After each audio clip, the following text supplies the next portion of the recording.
Super excited dito sa jacket na ito. Napakalaki niya. 4XL siya. Ito. Ayan. Binili ko siya sa Shopee. I like Shopee. Shopee. So, marami siya. Ang nagustuhan ko sa kanya is meron siyang bulsa dito sa loob. So, alam niyo na yun sa cellphone. Siyempre, para hindi siya mabasa. Kasi ito, parang raincoat siya. So, para hindi siya mabasa, dito siya sa loob. Yung mga hindi siya malaki. This is for my mahal. Na malaki siya. Kasi yun, nagbabiyahe siya. Gusto niya yung mga naka-jacket kasi sa gabi siya nagbabiyahe. Sa pagkagabi, syempre kailangan niya ng protection.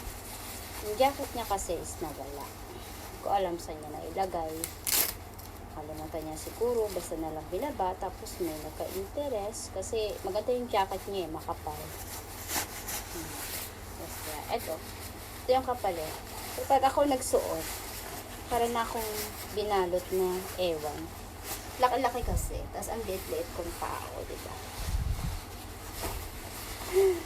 Ay, ang ganda.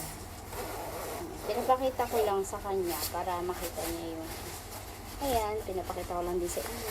Ayan. Wala lang may content. So, yan lang. Gusto ko sa kwarto ko, parang tanga, ikot-ikot. Diba?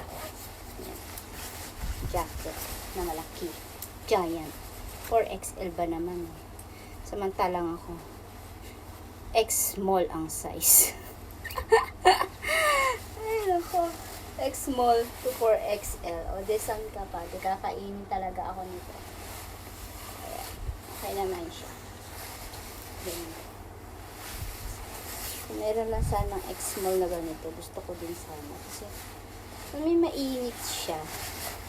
Talagang maganda siya pang biyahe talaga.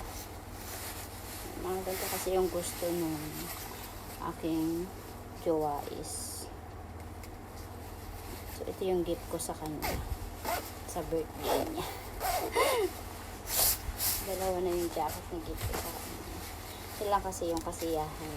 Masaya na ito sa konting masaya na siya sa simpleng bagay. Okay, dito na lang. Pinakita ko lang yung jacket. Very nice. Not so expensive but it's nice.